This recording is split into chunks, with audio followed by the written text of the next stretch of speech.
Hello everyone, आज के इस वीडियो में हम जानेंगे संसाधन के बारे में, जो कि बहुत ही महत्वपूर्ण टॉपिक है और ये क्वेश्चन महत्वपूर्ण है क्योंकि हर साल ये जो है क्वेश्चन इससे बनते हैं। तो मैं इस वीडियो में आपको लॉन्ग बताऊंगी ताकि अगर आपको शॉर्ट में भी क्वेश्चन पूछे तो आप आसानी से कर लो। ठीक है, तो आप कोशिश करो कि जब भी आप यूट्यूब पे अगर कोई टॉपिक सर्च करते हो तो आप उसको थोड़ा सा डीपली देखें। ठीक है, क्योंकि शॉर्ट में देखने के बाद आपको उतने अच्छे से क्लियर नहीं हो पाते हैं। तो आप अगर लॉन्ग में देखते हैं तो एक तो आपको ये फ़ायदा रहेगा कि आपको अच्छे से समझ में आ जाएगा, और एक बार आप देख लेते हो लॉन्ग तो उसमें आप इधर से उधर करके आप कैसे भी लिख लेते हो। ठीक है, तो चलिए आज का वीडियो शुरू करते हैं। तो इसमें हम जानेंगे पहले कि आपसे प्रश्न किस तरीके से पूछेगा। तो देखिए, प्रश्न पूछने का इसका कई से तरीके हैं। जैसे कि आपसे कह सकता है कि संसाधन की संकल्पना की व्याख्या कीजिए एवं वर्गीकरण के आधार को स्पष्ट कीजिए, और बताइए कि संसाधनों का जो है मतलब कितने प्रकार के होते हैं, इस तरीके से। या अगर कहे कि प्राकृतिक संसाधनों का बहुपक्षीय वर्गीकरण कीजिए, या कहे कि संकल्पना या परिभाषा की व्याख्या करते हुए संसाधनों का वर्गीकरण कीजिए, या कहे कि संसाधन की संकल्पना को प्रस्तुत कीजिए, या कहे कि संसाधन होते हैं नहीं बनाए जाते हैं, व्याख्या कीजिए। ये जो है आपको कंफ्यूज कर सकता है ये क्वेश्चन कि संसाधन होते नहीं बनाए जाते हैं, व्याख्या कीजिए। तो आपको बिल्कुल कंफ्यूज नहीं होना है, क्योंकि संसाधन जो है पूरे एक चैप्टर है, टॉपिक है, और उसमें जब आप पूरा डीपली जब पढ़ोगे तो आपको पूरे अच्छे से समझ में आएगा कि संसाधन जो है अ, होते नहीं है, बनाए जाते हैं। तो हम सबसे पहले संसाधन के जब हम अर्थ को समझेंगे तो आपको समझ में यहाँ पे आ जाएगा। ठीक है, तो हम जानेंगे। देखिए, यह प्रश्न ऐसे भी पूछेगा कि संसाधन से आप क्या समझते हैं। संसाधनों की संकल्पना एवं वर्गीकरण की विवेचना कीजिए। ठीक है, देखिए भाई, ये लॉन्ग टाइप के क्वेश्चन है, और ये जो है आपके कितने नंबर के होते हैं, करीब 8 नंबर के ये होते हैं। ठीक है, तो इसको पढ़ना तो बनता है। और रही बात कि ये अब तो फोर्थ सेमेस्टर का है, जो कि आर्थिक भूगोल है, और मैंने ये पहला जो है वीडियो फोर्थ सेमेस्टर के लिए लॉन्ग टाइप के क्वेश्चन में बना रही हूँ। और पहले देखिए, जानकारी पहले सुन लीजिए। ठीक है, ये लॉन्ग टाइप के क्वेश्चन मैंने स्टार्ट करा हुआ है, और जो अति लघु और लघु जो उत्तरीय प्रश्न है उसका मैंने ऑलरेडी वीडियो हमारे प्लेलिस्ट में है, वहाँ पे आप जाके देख लो, एक भी क्वेश्चन आपका छूटेगा नहीं। ठीक है, मैं मानती हूँ कि लॉन्ग क्वेश्चन जो है मैंने उतना नहीं कराया है। ठीक है, तो मैं जो है इसमें कवर करा दूंगी। और अभी जो है काफ़ी आपके पास टाइम है, तो आप कोशिश करो कि रोज़ हमारे साथ एक वीडियो आप देखो। ठीक है, तो चलिए, बहुत बातें हो गई, अब हम टॉपिक पे आते हैं। तो देखिए, सबसे पहले हम बात करेंगे संसाधन के मतलब होता क्या है। ठीक है, बहुत अच्छे से तरीके समझेंगे, इजी वे में। देखिए, संसाधन का मतलब, जब आप छोटे होंगे तो आपके जो टीचर होंगे या गुरुजी कह लीजिए, तो वो जो ब्लैक बोर्ड होता है उस पे लिखते हैं। किससे लिखते हैं? चाक से लिखते हैं। तो वो जो चाक का प्रयोग करते हैं, जैसे कि आप भी मान लो कलम से अपनी कॉपी पे लिखते हैं। कलम आपके लिए और चाक आपके गुरुजी के लिए लिखने का एक क्या हो गया? संसाधन हो गया। अगर इसका उपयोग नहीं होता तो फिर कोई मतलब नहीं होता। जब हम किसी वस्तु को, अगर हम उसको उपयोग में ला लेते हैं तो वही चीज़ हमारा संसाधन बन जाता है। तो इसी प्रकार कोई भी वस्तु, पदार्थ जो मनुष्य के उपयोगी होता है, वो हमारा क्या हो जाता है? संसाधन। बहुत आसान तरीके से। ठीक है, प्राकृतिक पर्यावरण से संबंधित संसाधनों को प्राकृतिक, जो प्रकृति से जो संबंधित होगा उसको प्राकृतिक संसाधन कहेंगे, जो मानव से संबंधित होगा वो मानवीय संसाधन कहेंगे। सिंपल।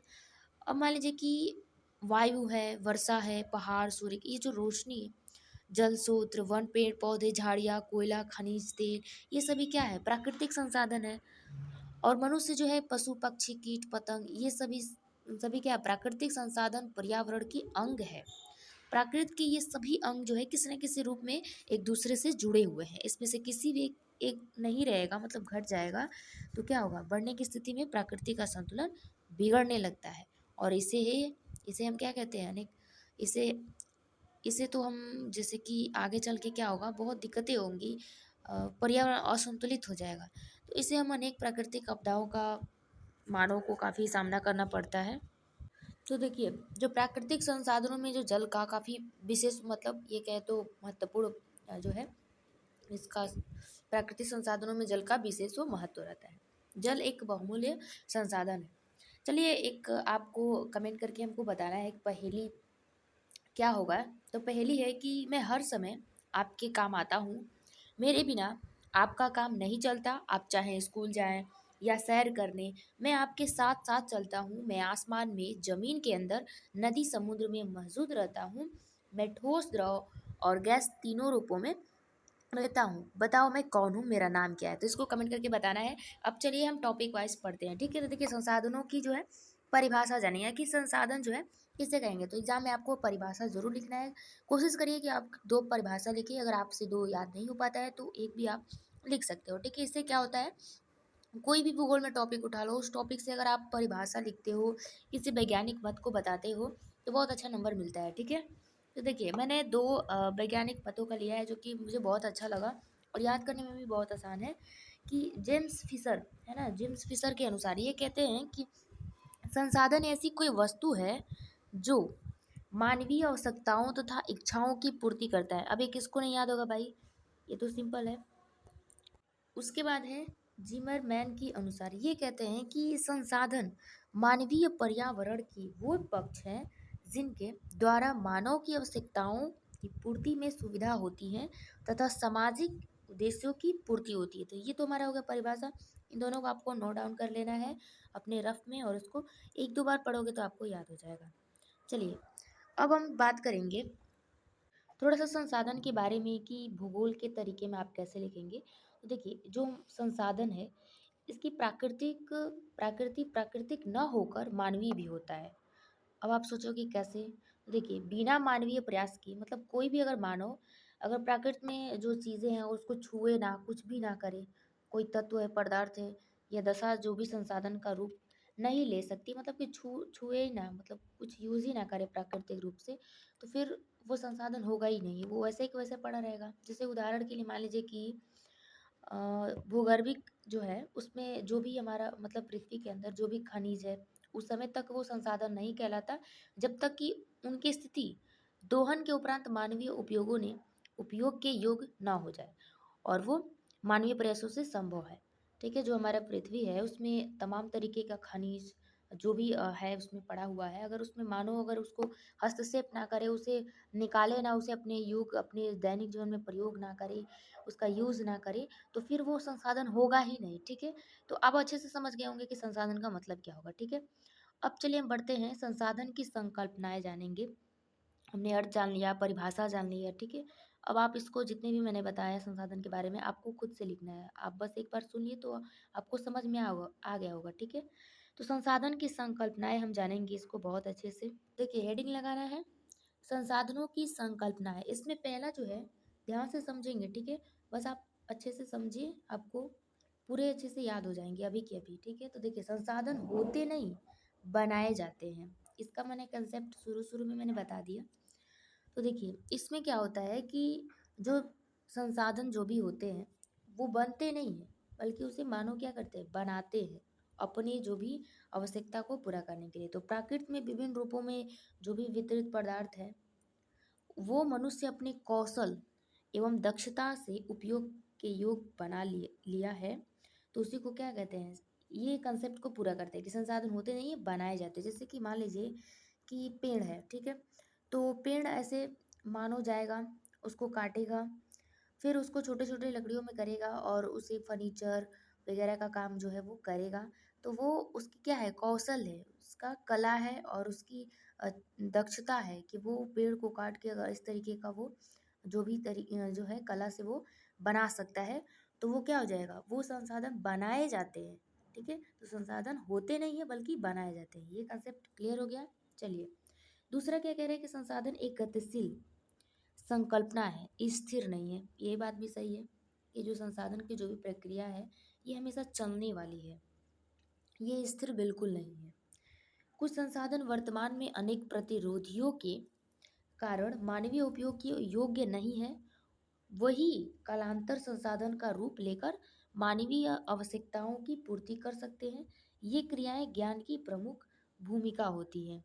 अब जैसे मान लीजिए कि हमारा जो भी पर्यावरण यानी प्रकृति में जो भी जितनी भी चीज़ें हैं, तो उसका मानो 100% जो है यूज़ तो नहीं कर रहा है, कुछ तो बच जा रहा है, तो वो क्या होगा, आने वाले समय में वो फिर से वो क्या होगा, उसकी पूर्ति कर देगा, मानव की आवश्यकताओं को पूर्ति कर देगा, तो इस बात को वो कह रहा है।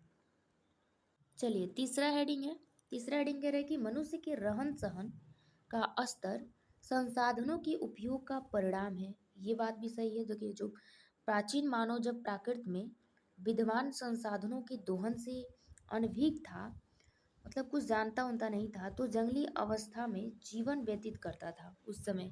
लेकिन जैसे-जैसे संसाधनों का उपयोग प्रारंभ हुआ, जो है मानवीय जीवन का स्वरूप जो है काफ़ी बदल गया। और इस दृष्टिकोण से यदि मानव संतुलित रूप में संसाधनों का उपयोग करके जीवन स्तर में सुधार लाता है, तो प्रकृति में संतुलन बना रहता है।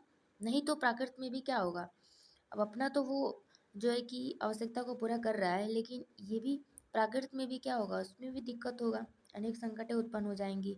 वर्तमान में ओजोन परत में अल्पता संसाधनों का दोहन कर जीवन स्तर में सुधार का ही परिणाम है। तो जब मानव जो है वो अब क्या कर लिया है, मानव जो है विभिन्न संसाधनों का उपयोग करके अपने जीवन स्तर को काफी सुधार लिया। और आज के समय में आप देख ही रहे हो कि कितना सुधर गया है, कि प्राकृत भी जो है, प्राकृत में जो चीज़ें हैं वो क्या हो रहा है, असंतुलित हो गई है, जिसके वजह से भूकंप, बाढ़ है और जब मतलब आपदाएं कहें तो आ रही हैं, हमेशा आती रही हैं, ठीक है। और काफ़ी इससे क्या हो रहा है, काफ़ी नुकसान हो रहा है मानव को। तो बहुत ज़्यादा भी आवश्यकता मानव जो अपनी पूर्ति कर रहा है, तो कहीं न कहीं ये भी प्रॉब्लम खड़ा कर रहा है। उसके बाद हम जानेंगे कि आखिर ये जो संसाधन है, ये कई प्रकार के होते हैं, मतलब इसका भी वर्गीकरण होता है, इसका भी भेद होता है। तो जी हाँ, होता है, ठीक है।